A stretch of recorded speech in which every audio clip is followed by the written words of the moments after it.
Jangan pandang remeh demonstrasi. Ada ustadz, ada kiai, saudara, nggak suka demonstrasi, nggak apa-apa. Tapi jangan meremehkan demonstrasi dengan mengatakan itu sia-sia. Siapa bilang? Anda mengatakan sia-sia karena Anda bukan orang lapangan. Kami orang lapangan. Kami yang bersentuhan langsung, saudara, di lapangan. Kami tahu sampai sejauh mana manfaatnya demonstrasi. Saya buktikan, saudara. Mau bukti? Mau bukti? Betul? Mari kita lihat, saudara. Di awal tahun 2015, saudara, kelompok-kelompok liberal di Indonesia bersatu dengan Komnas HAM, dengan Komnas Perempuan, rame-rame dengan keluarga PKI datang ke istana meminta kepada Presiden Jokowi agar meminta maaf kepada PKI. Saudara, mereka maksa, mereka ancam, kalau tidak meminta maaf kepada PKI, mereka melaporkan ke pengadilan HAM internasional. Mereka akan angkat ke forum dunia.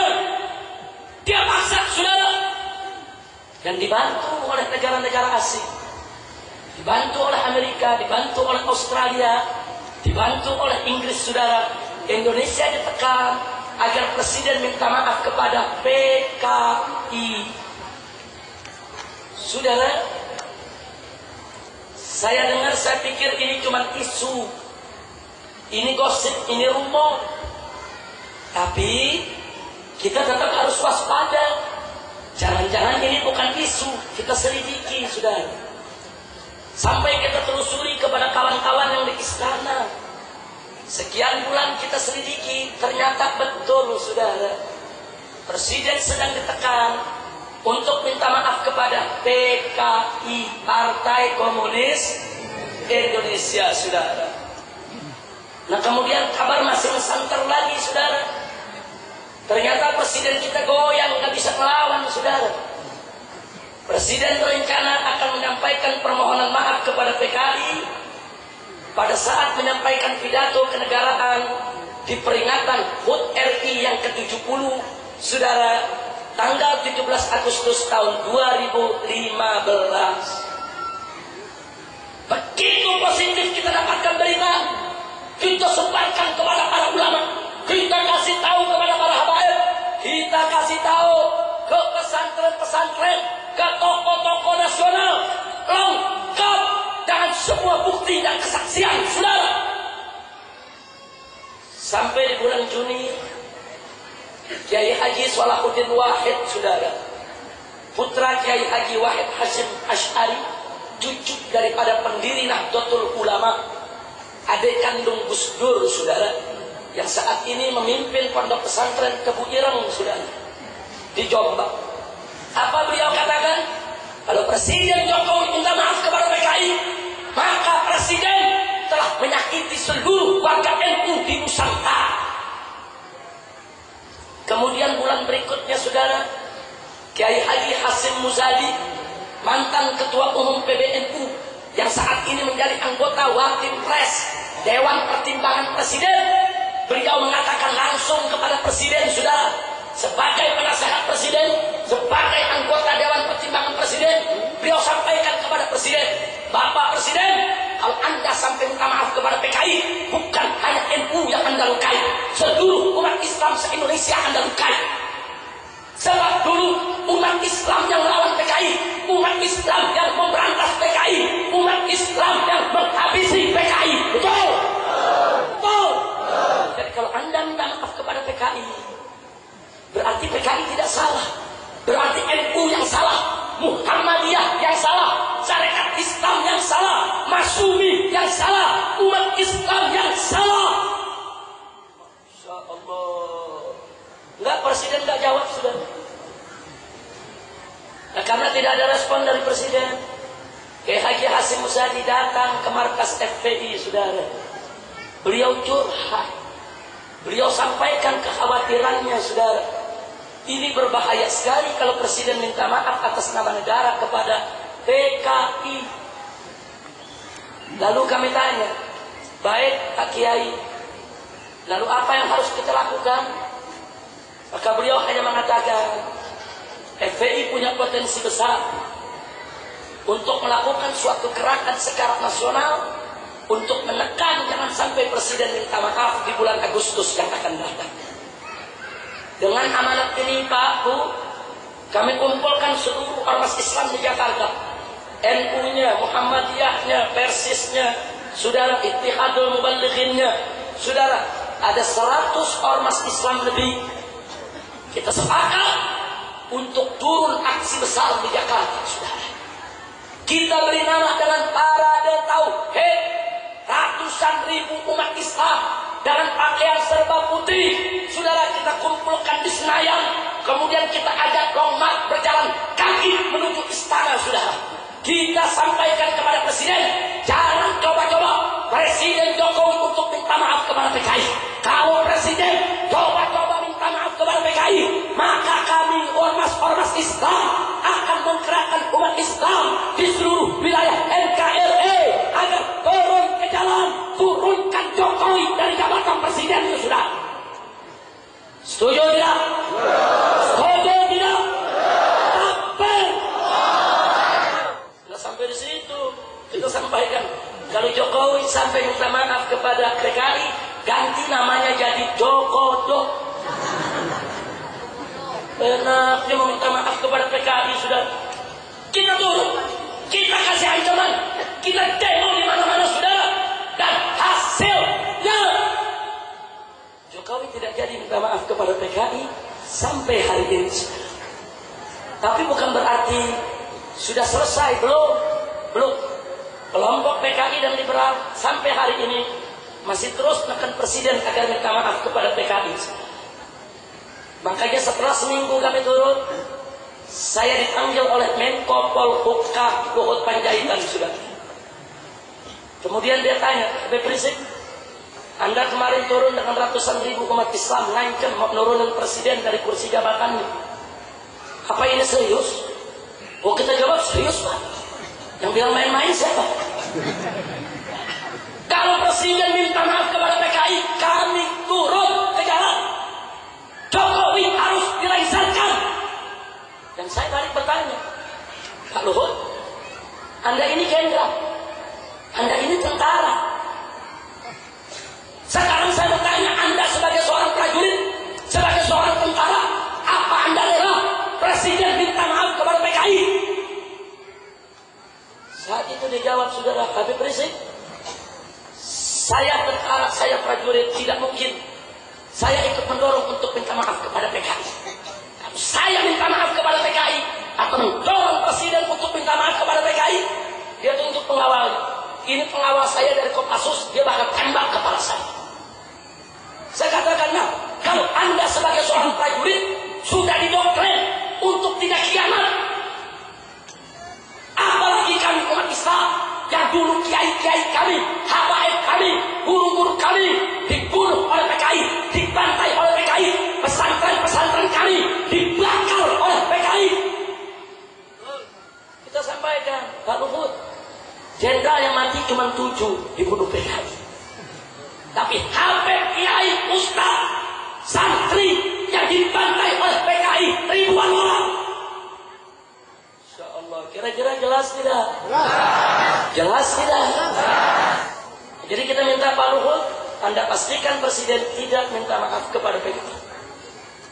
Kalau presiden sampai minta maaf kepada PKI, saya akan gerakan, saya akan ajak dari Sabang sampai Merauke umat Islam turun ke jalan.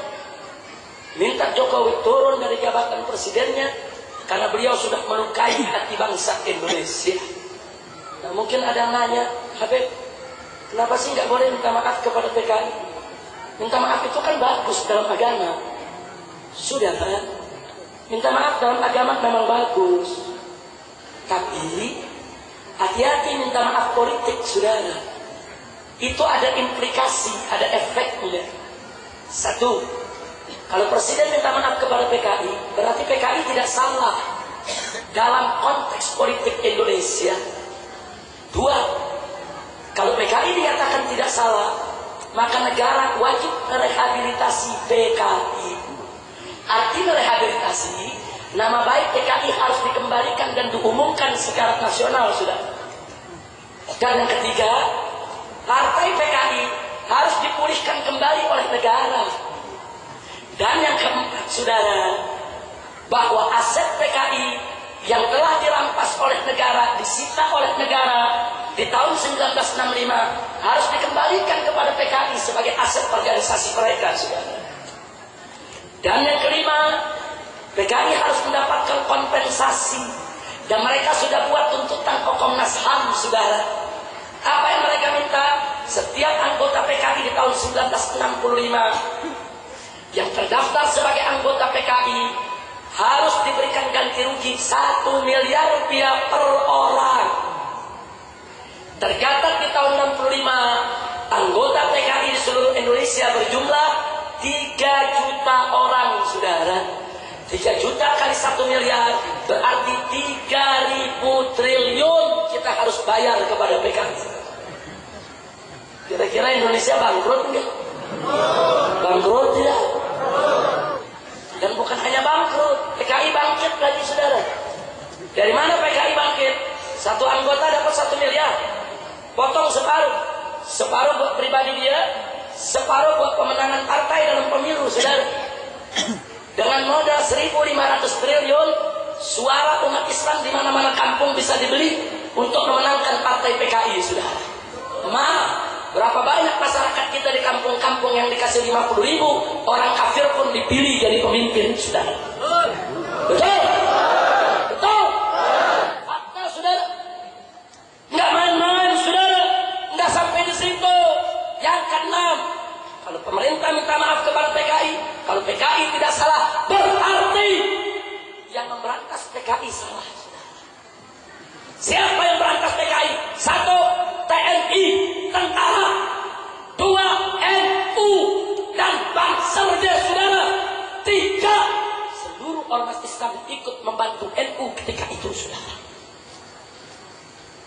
Kenapa tadi dikatakan oleh Gus Solah, kalau presiden minta maaf, orang NU terlukai hatinya, saudara? Sebab dulu orang NU yang paling gagah saat melawan PKI, saudara. Kiai-kiai dibunuh oleh PKI, pesantren-pesantren dibakar oleh PKI. Akhirnya pemuda-pemuda Ansor, kelompok-kelompok Banser turun ke jalan, jaga pesantren, jaga ulama, jaga kiai. Terjadi bentrok di mana-mana antara Banser dan PKI, saudara. Dan alhamdulillah, seluruh umat Islam ketika itu dari ormas manapun mereka bergabung ke NU, saudara. Gandeng tangan, Muhammadiyahnya, Persisnya, saudara. Al-Wasiliyahnya, Jamiat Khairnya, Robitoh Alawiyahnya, Al-Irsyadnya, semua gabung dengan NU, gabung dengan Banser. Mereka perang melawan PKI. Insyaallah. Dan alhamdulillah, Allah berkahi persatuan kita. PKI bisa dibasmi, saudara. Berapa banyak di antara mereka akhirnya mati di tangan kaum muslimin. Alhamdulillah. Kira-kira jelas tidak? Nah, jadi kalau nanti pemerintah minta maaf kepada PKI, berarti NU salah, berarti Banser salah, berarti kiai-kiai kita salah semua, saudara. Anda tahu sekarang yang pimpin pondok pesantren NU, saudara, pimpinan di Sidagiri, Kiai Haji saudara Nahrawi. Kemudian pimpinan pondok pesantren di Probolinggo sana, saudara, Kiai Haji Hasan Mutawakil. Atau mantan ketua umum PBNU Kiai Haji Hasim Muzali, atau pimpinan pondok pesantren Sukorejo, saudara, atau pimpinan pondok pesantren Lirboyo, saudara, atau Tebu Ireng yang saat ini sudah sepuh. Tanya, dulu tahun 65 di mana mereka, saudara? Kiai Haji Hasim Muzali yang saat ini sudah sepuh, saudara, dulu tahun 65 merupakan salah seorang komandan Banser, saudara. Pemuda yang gagah, angkat senjata, lawan PKI, saudara. Jadi kalau sampai pemerintah minta maaf kepada PKI, besok PKI bisa nuntut di pengadilan HAM internasional seluruh yang dulu memberantas PKI menjadi penjahat perang, pelanggar hak asasi manusia. Masya Insya Allah. Jadi besok pimpinan pesantren Sidagiri, pimpinan pondok pesantren Dirboyo, pimpinan pondok pesantren yang lain-lainnya saudara, itu akan digiring sebagai penjahat perang. Saya mau tanya semua yang ada di sini, jawab dari hati nurani.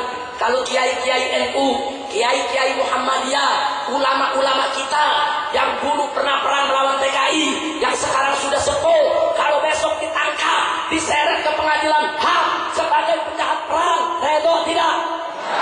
Jawab yang kompak, ridho tidak? Rela tidak? Siap bela NU? Siap bela ulama? Siap bela Muhammadiyah? Takbir! Insya Allah, hati-hati saudara. Walaupun NU dan Muhammadiyah ada perbedaan-perbedaan dalam furu. NU sholat subuh pakai kunut, Muhammadiyah sholat subuh nggak pakai kunut. NU bikin maulid, Muhammadiyah tidak bikin maulid. Tapi dalam soal PKI mereka bersatu sudah. Nggak ada perbedaan. Muhammadiyah dan NU bahu membahu memberantas PKI di mana saja sudah. Makanya hati-hati saudara, nggak gampang. Presiden kenal-kenalkan meminta maaf ke PKI kurang ajar. Saya ditanya ke wartawan, tapi Presiden, ini bagaimana Presiden meminta maaf kepada PKI? Terus sampai minta maaf bagaimana? Saya jawab, kamu minta maaf kepada PKI, minta maaf aja sekalian sama Belanda. Minta maaf ke Belanda. Suruh Presiden minta maaf sama Belanda. Belanda, maaf ya, dulu waktu menjajah kami ngelawan, maaf. Minta maaf sama Belanda. Belanda, maaf ya, dulu Belanda kami lawan, banyak jenderalnya mati, maaf. Saya mau tanya, minta maaf sama Belanda, cerdas apa goblok? Jawab yang kompak, cerdas apa goblok? Minta maaf sama Jepang, saudara, cerdas apa goblok? Minta maaf sama PKI, cerdas apa goblok? Ngomong gobloknya takut bener, saudara. Ayo kalau Presiden minta maaf kepada PKI, Presiden cerdas apa goblok? Jawab yang kompak, cerdas apa goblok? Gobloknya yang mantap, goblok. Kira-kira jelas tidak? Saya mau tanya, dulu NU melawan PKI, yang salah NU atau PKI? Dulu Muhammadiyah lawan PKI, yang salah Muhammadiyah atau PKI? Dulu Banser lawan PKI, yang salah Banser atau PKI? Dulu tentara lawan PKI, yang kalah tentara atau PKI? Mereka yang salah, saudara. Jadi jangan sekarang Presiden ditekan-tekan disuruh minta maaf. Hati-hati saudara. Kalau Presiden sampai minta maaf kepada PKI, saya tidak ragu untuk mengatakan Jokowi adalah PKI. Saudara. Kita akan lawan, kita tidak akan berhenti. Kita nggak boleh negara ini dipimpin oleh PKI. Betul? Takbir! Alhamdulillah. Dengan demo yang besar, akhirnya Presiden merasa tertekan, dan akhirnya Presiden nggak berani minta maaf kepada PKI sampai hari ini. Kalau begitu saya mau tanya, berarti demonstrasi penting tidak? Perlu tidak? Manfaat tidak? Jadi kalau ada yang bilang tidak manfaat, dia bukan orang lapangan, saudara. Kalau bukan orang lapangan, jangan ngomong. Kira-kira jelas tidak? Paham semua?